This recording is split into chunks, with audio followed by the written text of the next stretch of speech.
Good evening. Thank you so much for joining us tonight. My name is David Brown. I'm Director of Public History for the Leo Baeck Institute, hosting tonight's event. Thank you for, thank you for coming. I just want to do a few plugs for the Leo Baeck Institute and some things we have coming up, and then I'll introduce you to the two wonderful scholars who are going to have a conversation about a new book. So if you're new to the Leo Baeck Institute, we are a library and archive focused on the history of German-speaking Jews. So that is not just the history of Jews in Germany, but all of Europe, where in places where German was spoken at one time or another in history. And it's also not only focused on the Holocaust, but on centuries of Jewish life in German-speaking lands before that, and even since.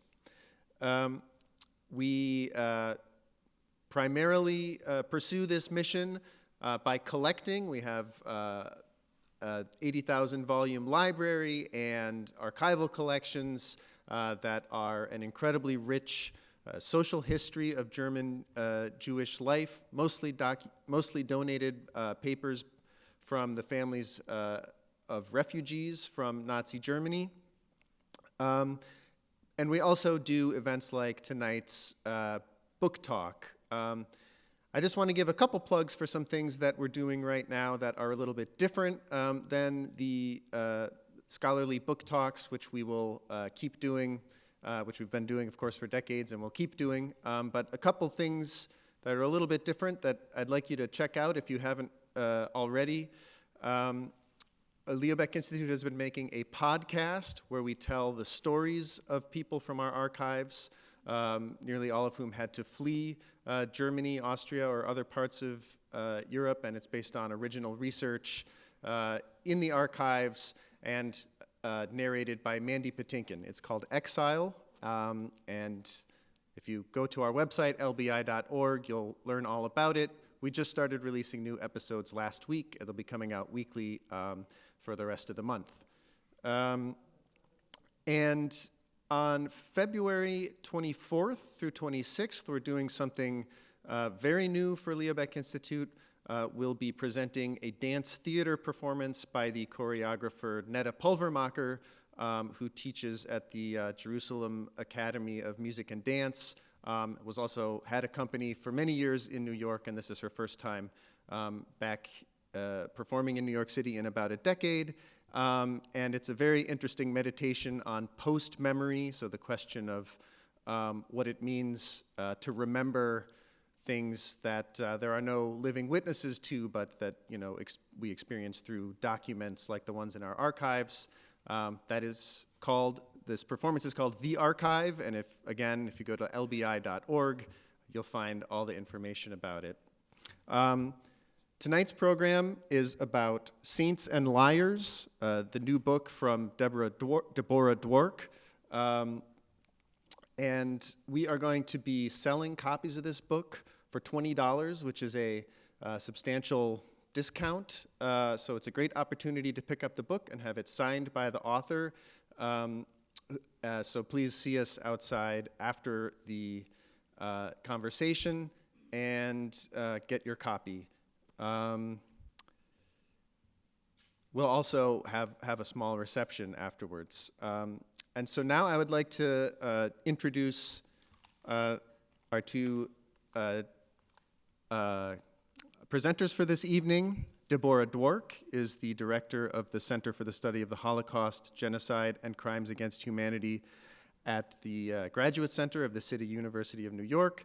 She is a scholar in particular whose work has focused on oral testimonies of children who were survivors of the Holocaust, and she's weaved their narratives into a number of award-winning books, including, to name just a couple, Children with a Star and Flight from the Reich.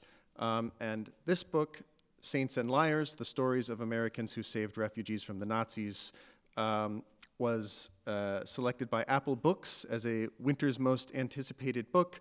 Also received very positive reviews from the Jewish Book Council, and I just learned a couple days ago in the Wall Street Journal. And Debórah will be speaking tonight to Marion Kaplan, the Skirball Professor of Modern Jewish History at New York University, and a 3-time winner of the National Jewish Book Award for her books, The Making of the Jewish Middle Class, Women, Family, and Identity in Imperial Germany, Between Dignity and Despair, Jewish Life in Nazi Germany, and Gender and Jewish History, co-edited with Deborah Dashmore.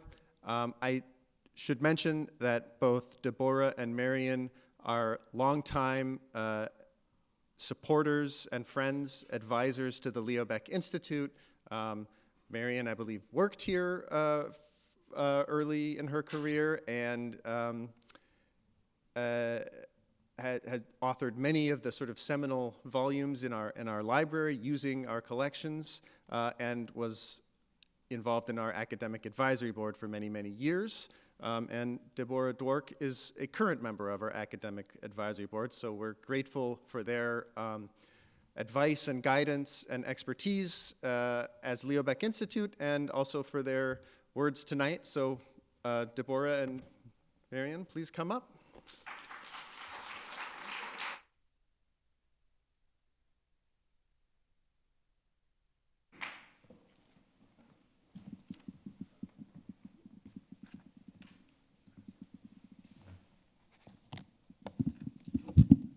Hello, can you hear me? Yes. Okay. So first, I'm honored and delighted to interview Debórah Dwork as a longtime colleague and friend. I also wanted to remind the audience of just a few among many previous honors that she's received, including the Distinguished Achievement Award in Holocaust Studies from the Holocaust Educational Foundation, the Antje Fels Kupferschmidt Award bestowed by the Dutch Auschwitz Committee, and the International Network of Genocide Scholars Lifetime Achievement Award. And now to the book. In the past, you've written path-breaking books about the Holocaust, from focusing on victims, such as children, as David just mentioned, to analyzing Auschwitz, the extermination camp, but also the town, to a book about Jews attempting to escape Nazi Europe with their lives, such as Flight from the Reich. Now, your latest contribution, Saints and Liars, the story of Americans who saved refugees, helps us follow the amazing story of those intensely committed Americans who found escape routes for fleeing refugees. So here are a few questions that I imagine audience members might appreciate, and then we'll turn it over to the audience as well. First, what prompted you to write this book? So I interrupt myself first, before I even begin, to thank you, Marion, for doing this and for serving as my friend, my colleague, and the interlocutor tonight. And I thank everyone who is here, who has braved the bitter cold to come to hear about Saints and Liars. So what prompted me to write the book? Well, my first book is a story about a story. My first book was about children, as David mentioned and Marion mentioned, Children with a Star. Searching their histories, looking for information about them, I went into various archives, including the Friends Archive, the Quaker Archive in Philadelphia. There I was, going through boxes of reports, of memos about Jewish child life in unoccupied France. And I came across a photo of a woman, a Quaker operative, holding a child, a Jewish child, in her arms. The woman, who was in her mid-20s, she looked happy. The child looked happy. And I wondered to myself, who are you? How did you end up going from New Haven, Connecticut, to Marseille, France, when one who was in danger in Marseille was trying to go in the opposite direction. So I said to this woman in the photograph, "What prompted you to do this? What brought you across the ocean?" Historians ask questions and then put the questions away and onto a shelf. 20 years later, and about 6 or 8 books later, I came back to this question of investigating who that woman was and what prompted her to cross the ocean to try to ameliorate the lives of people who were at risk. So then the next question that would follow up with this would be the structure of the book. How did you answer that? The book is structured by, it features 5 main chapters. Each chapter focuses, drills down on a particular person or couple, a particular city, and a particular year. So, for example, the first chapter is 1939, Martha and Waitstill Sharp, they were Unitarians, in Prague. And it's a deep dive into what these American operatives did in Prague during that time. They are essentially micro-histories. And what I found is that by doing the deep dive, all kinds of information emerges that you don't see when you have a larger canvas. So there's an advantage to looking at the big picture, and there's another advantage to looking telescopically or microscopically. I think then that I would like to know a little bit more about, you talked about the Quakers and the Unitarians just now, a little bit more about the Jewish organizations that were trying to be helpers and how they were different or the same as the non-Jewish organizations. So the operatives were sent by faith-based organizations.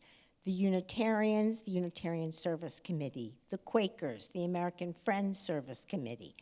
And the Jews, the Jewish operatives, were sent detailed by the Joint Distribution Committee, the JDC. Their mission was essentially the same. It was to offer the aid that endangered people at risk, required. The Jewish organization, the JDC, focused on Jewish victims. The Quakers focused on anyone who was at risk. The Unitarians had a very specific calculus in mind. They wanted to help, to give assistance, to preserve the lives of those who would help to install, to re-establish democratic regimes after the war was over. So before the war even began, the Unitarians were thinking about what would happen after the demise of the Nazi regime. And they wanted to protect the political and cultural figures who would help to establish robust democratic states. Now think about that. Who would such people be? They were nearly all male, nearly all middle or upper middle class, nearly all educated. That was their target group. But when opportunities arose to help individuals or groups who did not fit those criteria, they went at it just the same. Well, then I wanted to also know whether they all cooperated or whether there were rivalries. How did they get along? Did they, divvy up the work? Rivalries were paramount. Tensions existed across the board. But again, think about that. When we read about rescue efforts, it's already done. We look back and it's already happened. It looks like a smooth arc from inception to conclusion. But in fact, these people were not trained in rescue activities. They were not trained clandestine operatives. They didn't know what would work and what wouldn't work. They were under enormous pressure. They suffered from anxiety 24/7, let alone suffering from fear and, trepidations about safety. So back to main storyline. Did they quarrel? Oy, did they quarrel? Can you give an example? For example, Vilna?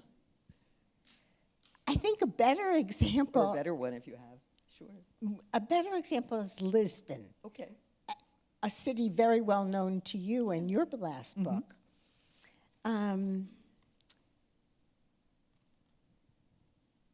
Some refugees, a number of refugees, managed to get from the south of France into Spain, and then from Spain into Portugal. And they pooled in Lisbon. They were undocumented. The Quakers were adamant about following the laws of the country where they operated. They felt that they had a better chance of success if they were seen by the local government as cooperative and, as cooperative. The Unitarians, not so much. The Unitarians were perfectly happy to help undocumented workers. Some undocumented refugees. Some undocumented refugees went to the Quakers before going to the Unitarians. And the Quakers were very annoyed by this. The Unitarians took it in stride and developed protocols. They told the undocumented refugees not to come to the office directly, but to call them on the telephone. But not to call them from telephones that had phone banks, but only when there was a phone booth by itself, singular, individually. They told them not to keep the address of the Unitarian Service Committee on their person, not to keep a piece of paper in their pocket with the address. So they developed a whole protocol for how they would interact with these undocumented refugees, and it worked. Thank you. So getting to the heart of the book, can you choose one or two of the actual heroes or heroines of the story and tell us about them, the experiences that they had or didn't have when they became helpers, and how they managed to move the refugees on? Would this be a place to do a reading? You could do that very nicely if you have it right there. Yeah. Well, if I'm going to do a reading, I need my reading glasses.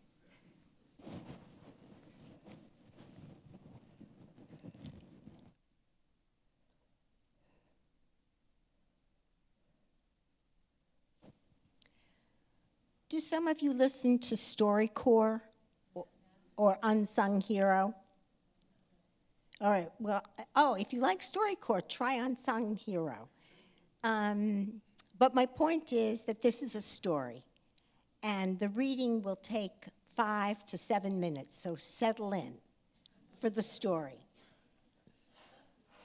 I mentioned that the first chapter is Prague, 1939, Martha and Waitstill Sharp.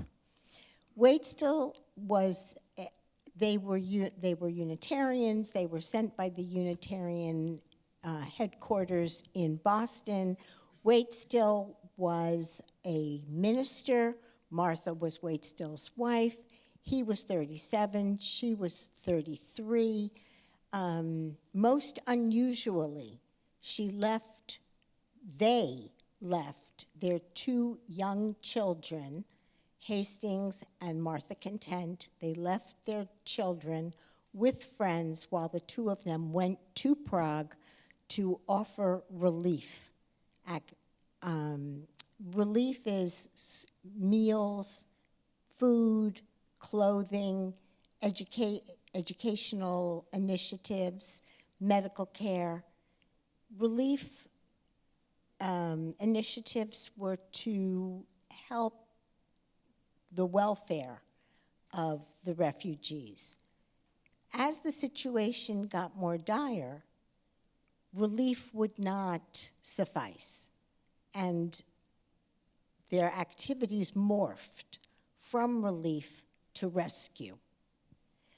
So the first act in this was the Germans' annexation of Sudetenland, their occupation of Sudetenland.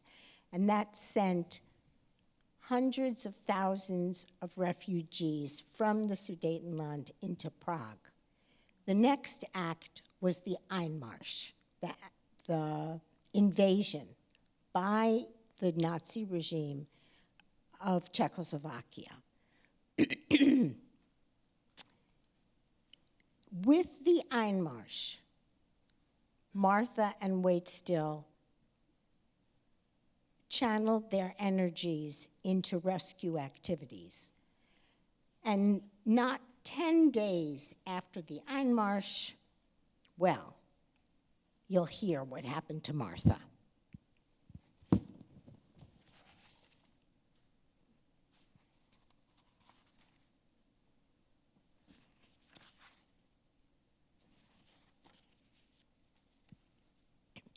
Friday, 24 March, 1939. Waitstill was in Brussels when Tessa Roundtree, an English Quaker in Prague, representing the, and here comes a long title of an organization name, British Committee for Refugees from Czechoslovakia, or BCRC. So Tessa tapped Martha to conduct a group of refugees to England. Their papers were in order. The adults had British visas identifying them as domestic workers, and they had German exit permits. Roundtree would accompany some 50 on a train departing at 4 o'clock that afternoon. Would Martha take the rest on the 4:30 train? Martha was an American and a minister's wife. Those were factors in her favor. She did not have an exit permit, but as she had arrived before 15 March, she could get one locally. She did not need to apply to Berlin. Martha understood that the mission was fraught with danger and risk. I knew that the, quote, household workers included some of the most wanted politicals, ardent and well-known anti-Nazis. If the Gestapo should charge us with assisting the enemies of the state to escape, prison would be a light sentence. Torture and death were the usual punishment. But, she calculated, saving endangered people seemed worth the risk. Rescue initiatives turned on many factors: luck, chance, fortuitous circumstances, trustworthy persons, timing. Once she decided, Martha raced against the clock to get the papers she needed.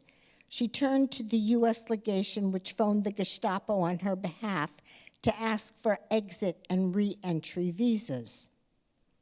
The officer agreed to issue them in 10 days. Martha hurried to the Gestapo office to press the process forward in person. It was closed for lunch. The doors opened again at 2 o'clock, but she had to wait for a superior officer. Martha finally got the papers signed at 3:30. I just had time to get back to the office, pick up some papers, and to leave a note for Waitstill explaining that I was going to London with Tessa's refugees. A Czech colleague caught her at the door and, learning that she was about to leave for England, asked her to take on another clandestine task. The colleague's mother needed an operation, and the sale of her gems abroad would cover the costs. Suitcase in tow and jewelry in her traveling case, Martha arrived at the station where she found Miss Bull, the BCRC secretary, compiling a list of convoy participants as they appeared. She used a pen filled with green ink, borrowed from a man, a physician standing near her. Often, refugees came out of hiding just in time to board a moving train, and indeed, too, newsmen from the United Press and the Associated Press jumped on at the last minute. Martha's charges occupied one train car. The journey proceeded fitfully, with their wagon unhitched and shunted to the side for hours at a time. Finally, nearing the Dutch border, the convoy was ordered to disembark for customs inspection. Martha's effects were given only a cursory glance. The jewels went undetected. But the Germans robbed the refugees of all their valuables, even their wedding rings off their fingers, Martha fumed. Waiting to ensure everyone got back on the train, she heard a cry from the rear of the customs shed. I ran back and opened the door before the guards could stop me. There were the newspaper men, stripped to their waists, bags torn apart. Asking if anyone spoke English and learning that no one did, she picked up a letter with the United States seal, hoping it would serve. This letter puts this man under my protection as an American citizen, she asserted. You see the seal of the United States? He and the others are members of my group going to London, and I will not leave without them. Waving Miss Bull's notes in the air, she declared, they are all on the list. Against all odds, she prevailed. The train soon reached the border, and Martha surrendered Miss Bull's list to the Dutch officials to check against the refugees' visas and passports. But having jumped on the train at the last minute, the newsmen had not been registered by Miss Bull. The Dutch authorities barred their entry. Martha reached for a solution. I ran along the car looking for the doctor with the pen filled with green ink before the train should start, she recalled. With the pen, I wrote the names of the men on the reverse side of the list, and just before the train was to pull out, I found the passport officer. He quizzed her. I'm sure the names were not there before. But she insisted, and they were allowed to board. It was, she said, the second near miss. Such a thin line between life and death. Thank you very much. I think that gives us a real understanding of the tensions involved and the fears involved. So a good segue was my next question, which was that you wrote that women figured prominently in the relief efforts. So I'm asking you, can you give us a sense of how gender operated among the saints and liars? Absolutely. So social work was traditionally women's work, but not international social work, and not this kind of social work. Because remember, they went out to offer relief first. They came to doing rescue. So relief activities were traditional social work activities. Working abroad was something new, and it gave the women previously unimagined scope for self-actualization, to do work that they considered meaningful, but also to do work that gave them a sense of adventure. We shouldn't underestimate that part of it.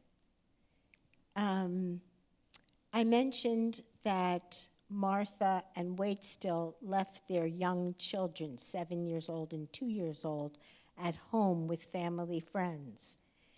This was contrary to gender norms at the time. It would have been expected that Waitstill would go, but Martha would stay at home with the children. Waitstill wanted Martha to go with him. Martha wanted to go, which gives us a hint at someone who's looking at a life outside the home.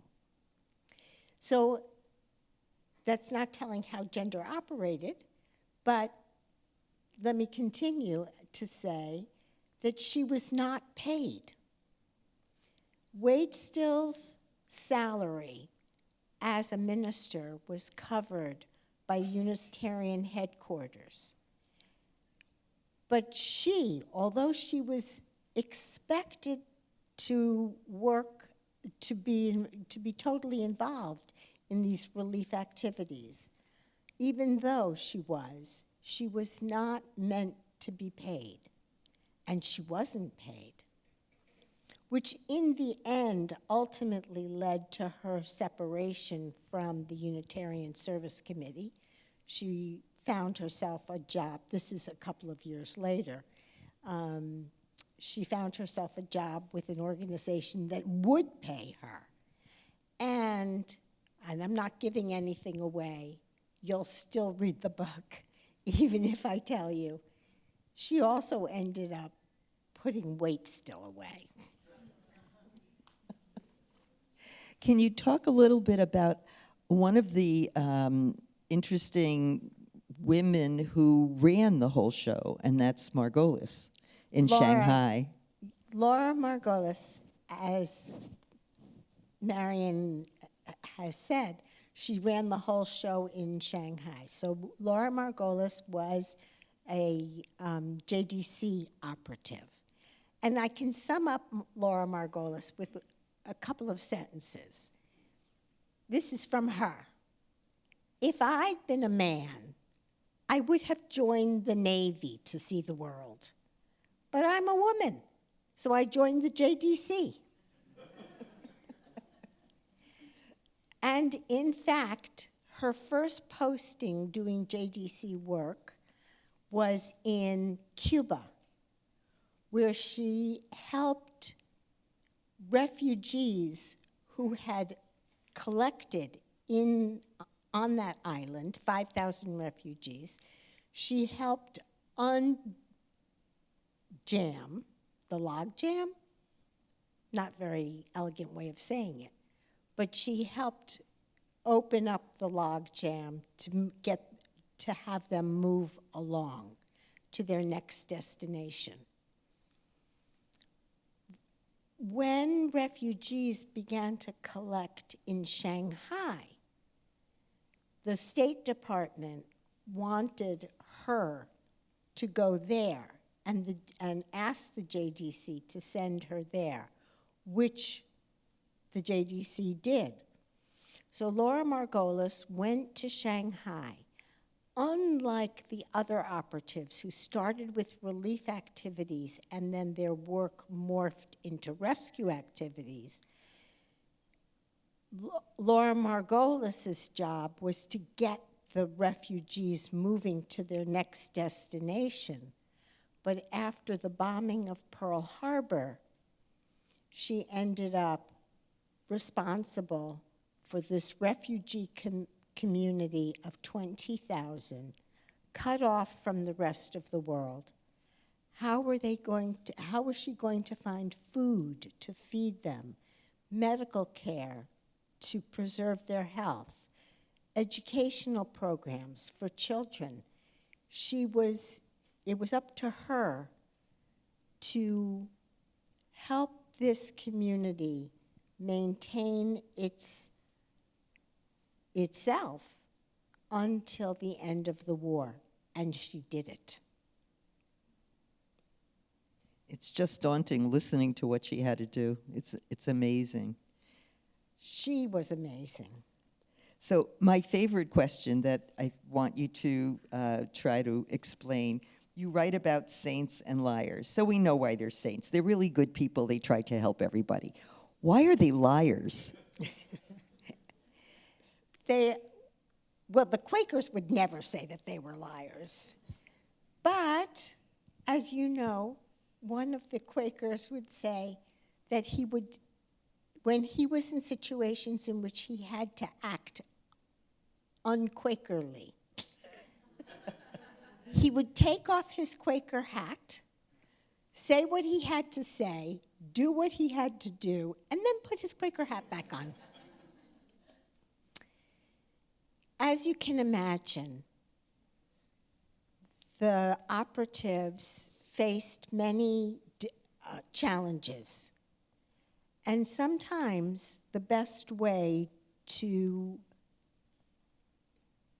surmount those challenges was to play fast and loose with the rules.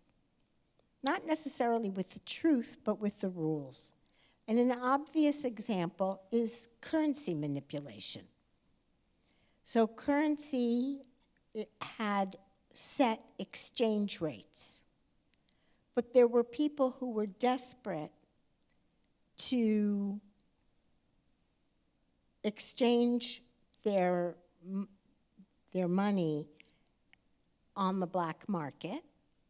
And then there were operatives who were desperate to get that money to be able to pay for relief and rescue work.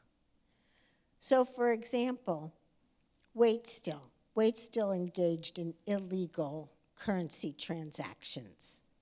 So he was both a saint and a liar. How about passports, visas, forgers, and my favorites are the smugglers? Oh my goodness. I think that we should erect a monument to smugglers. Thank God for smugglers.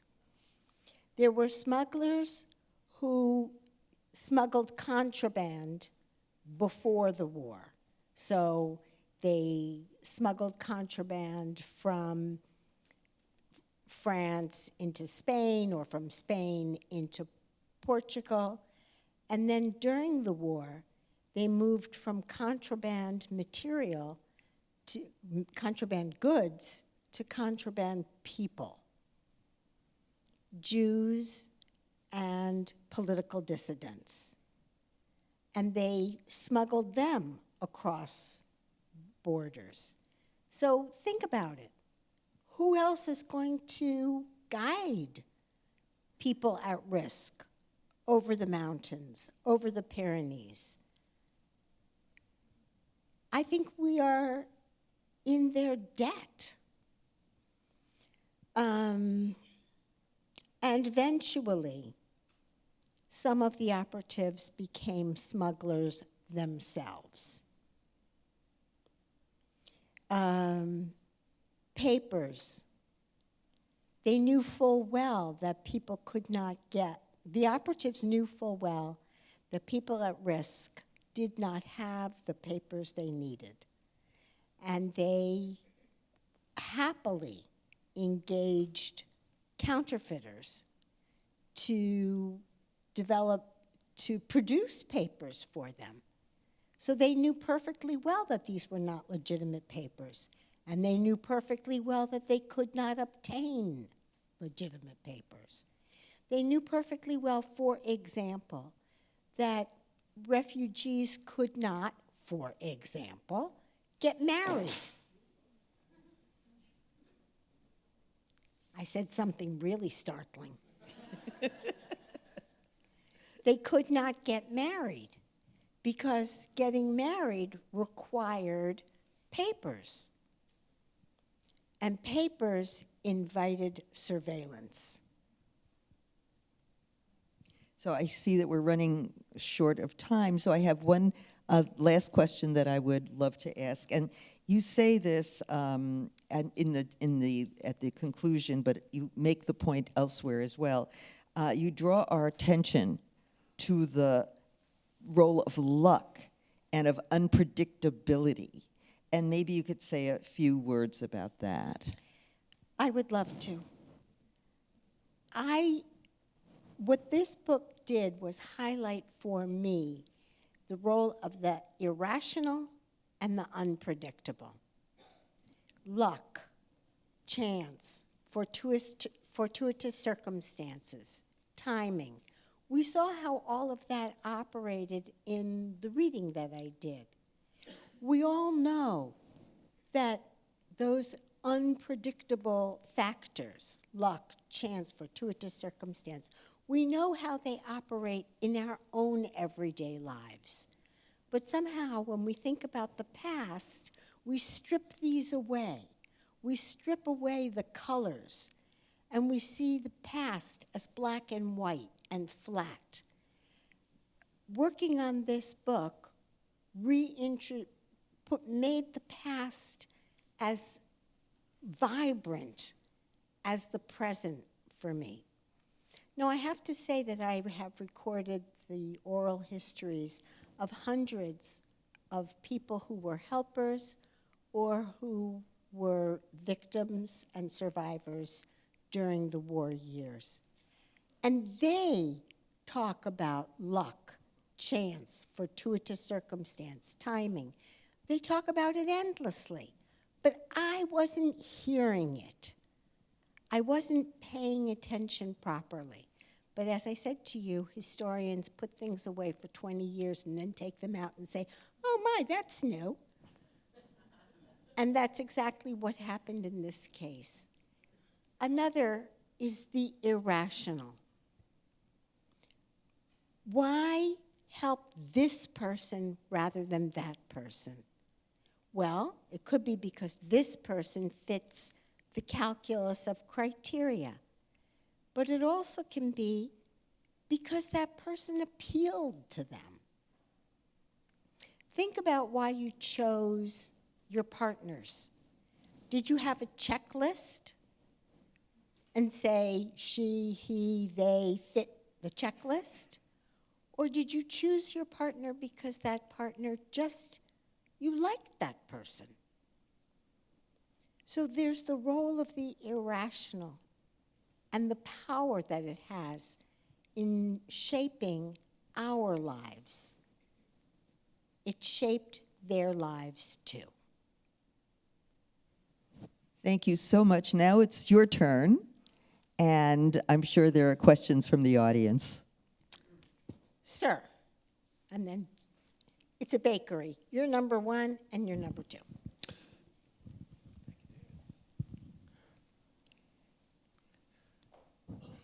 Thank you so much. I learned so much just from this dialogue. I'm intrigued from the reading of something that I thought only Raoul Wallenberg would do. You know, to say, oh, this is under the protection of, do we have records of anyone else attempting such an audacious activity? People were audacious in different ways. And what I can say is that Ross McClelland, this is a chapter on Marseille. It's Marjorie and Marjorie McClelland was the woman in the photograph that I asked of her, "Who are you?" So her husband, Ross, they went as a couple to Europe. They were Quakers. And Ross McClelland tried to lay himself down across the tracks of the deportation trains out of France going to the east. So he was audacious in a different way. Sir. I really enjoyed your talk, and I look forward to reading the book. It should be an exciting experience and a very moving experience. I have one or two short questions. Would you say in the case of Laura in Shanghai that the element of luck was the Japanese? But that's the other question I have. I mean, if she had gone to Warsaw or some other place where the Germans were responsible for the Jews, Oh, I see what you mean. that's what I It was mean. her. Yes. Luck in that sense. The other thing is, I thought the talk was going to be about something a little broader. I didn't read your book beforehand, so I'm ignorant in that sense. But when I did research many, many years ago, there was an organization, I think it started in Chicago, but then went to New York in the 1930s, dedicated to Jewish organization, dedicated an umbrella to rescue Jewish children in Europe. And I made the comment on something that I once wrote, that in 6 or 7 years, they managed to rescue less than 1,000 children. So I'm curious about, as a Holocaust scholar, these organizations failed to rescue when they were far away, and where you find success are sort of individuals in various places doing things, whereas the organizations themselves often failed miserably. So first, about Laura Margolis in Shanghai, not only was it her luck that it was the Japanese and not the Germans, but it was also her luck that the person who was the Japanese official who was responsible for interacting with the Jewish community was someone she had met socially before the bombing of Pearl Harbor. And she was very glad that they had developed a cordial relationship. So after the bombing of Pearl Harbor, and after the Japanese took control of the whole of the city, Shanghai, she went to see him, and she said, "Look, we have a problem. I have to keep this refugee community afloat, and you have to maintain calm in the city. So we can work together to do that." And as they had developed this cordial relationship, he agreed, they worked together, and at the same time, that very same official ordered the imprisonment of all the men who were the heads of the various Jewish welfare committees who had snubbed him before. Which just gives you the lesson that you should always be polite. Now, the next question, what I think you're talking about is the United States Committee for the Care of European Children, also called USCOM, USCOM. And what twigs me that this is the organization you're talking about is that one of the mainstays was Marshall Field of the department store dynasty. And you are quite right. USCOM organized, worked with people on the ground, worked with the Unitarians, worked with the JDC, worked with the Friends to organize convoys of children. And you are quite right, they only rescued some 350 children for all of their efforts. But they put in those efforts, they worked towards those ends, and those 350 children were indeed saved. Martha is credited with having helped 3,500 families, but we will never know whether her help turned out to be successful in the end.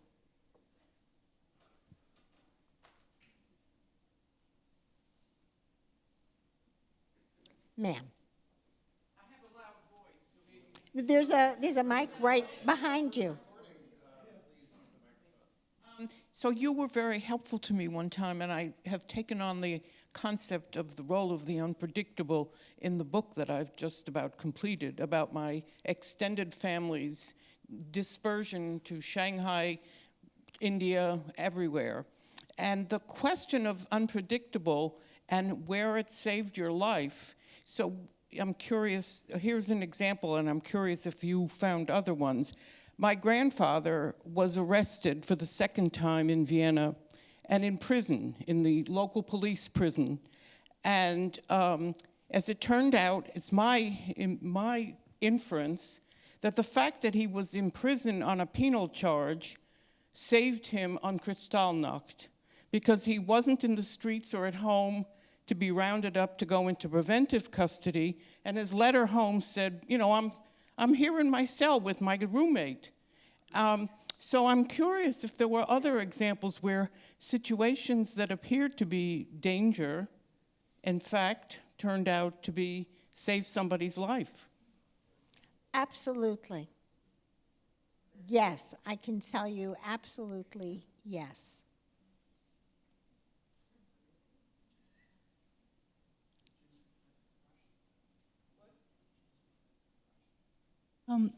I not to be too didactic about this, but at a time when refugees and others are, at least to some of us, perceiving them as being in danger here, what can we take away from your book? Is it don't give up, keep fighting, don't lose hope? We're in what feels like a dark time, and we need, I guess, some inspiration. So maybe you and your people can give it to us. My people certainly give me inspiration. So there are a couple of things. The first is that from your question and from knowing you, I know that you do not need decoding.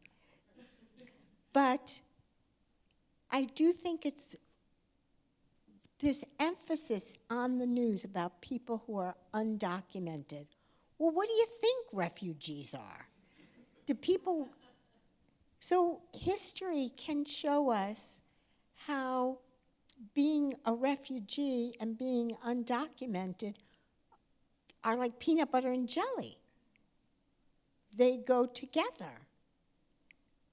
And so that's one piece. It gives, in other words, it shifts the lens on our expectations of the documents that people have when they're trying to get out of town.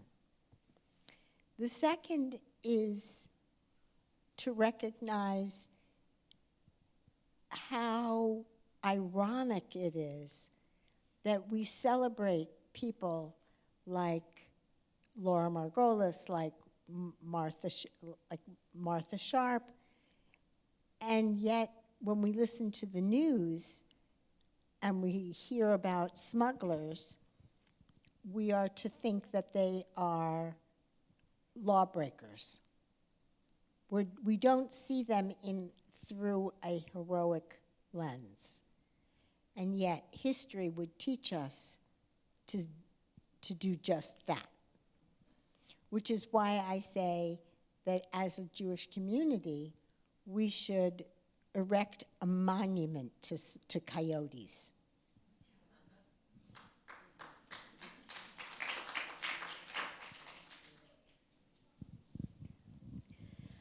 I'm going to sort of swing back a little bit.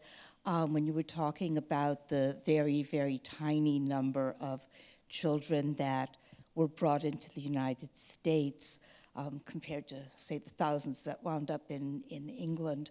I think America's record was pretty shameful on that score because they knew and could have done more as a country. But my father was one of those children. And through an interesting little quirk of fate on the ship over, he overheard the conversation between a couple of the organizers that there was a little boy who was refusing to go to the family that he was supposed to go to because it would involve traveling on Shabbat. Now, my father was the son of a rabbi. He was 12 and a half, and there's a lot to him that one could unpack. But he sort of stepped up and said, well, then I'll go instead. And so, because this family had agreed to be a foster family to 2 children, as a result of that and through their connections, they were able to get my father's entire, immediate family out of Germany, really literally like under the gun. My grandfather they bribed his way out of Dachau, as well as my father's older brother, and the entire family got over here, and the rest is history. So. So we see exactly how, in that wonderful story about your father, we see exactly the role of the unpredictable and the irrational. So part of your story is about these competing organizations which were in large part doing welfare work and then shifted over to refugee work and learned on the fly, leading to these exceptional circumstances and lucky events which helped to get some people out. Did these newly emerging refugee work also lead to people coming up with techniques for dealing with common situations involved in getting people out illegally, along the lines of what you described, counterfeiting, smuggling, et cetera, and then sharing those techniques among each other to increase the chances of success overall and not relying simply on luck? So the answer is both yes and no. So to give an example, Martha and Waitstill went from the United States to England first before going to Prague. And they met with people who had been involved in relief work in Prague, who were by that point back in England. They met with them to develop their network of help, of relief activities. But they also met with them to learn from their experiences. And so Martha said that she was completely untrained in clandestine activities. She was completely untrained. She didn't know anything about hiding herself or her activities. And so she learned how to negotiate a more complicated daily reality from British social workers who had been on the job. Now, that's not exactly what you're talking about, Douglas. But it shows a willingness to share techniques, which are not the same as procedures.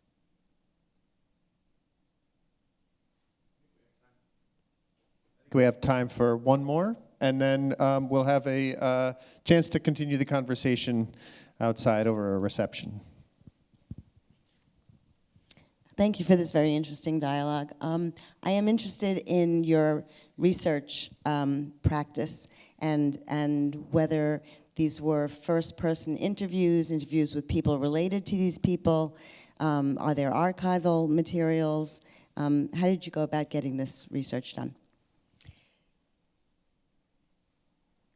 What I found was that for those people who were at risk and helped by organizations. Some knew vaguely that an organization had helped them. They might even know that it was the Quakers or the Unitarians or the JDC, but they absolutely had no recollection of who or exactly how. They just knew that they were helped. So the oral histories that I recorded pointed me in the right direction, but did not give me the information I needed. And they pointed me in the direction of archives. Operatives on the ground in Europe or in Asia, like Laura Margolis, wrote regularly to their home offices, and the home offices wrote regularly back to them. So the information that I found came from operatives' diaries, their letters to their home offices, their letters to their families, memoranda, reports, yeah. And there's really thick description and thick discussion. I should say, too, while I'm on the subject, that the Home Office employees did not necessarily have the imagination to picture what their operatives were facing on the ground in endangered situations. And the people who were in Europe and Asia got frustrated with the people at home who were living placid lives, unperturbed by the dangers that they faced every day. So if we look for quarrels, there's plenty of place to find quarrels. Well, thank you so much, Debórah, Marion, for spending this evening with us.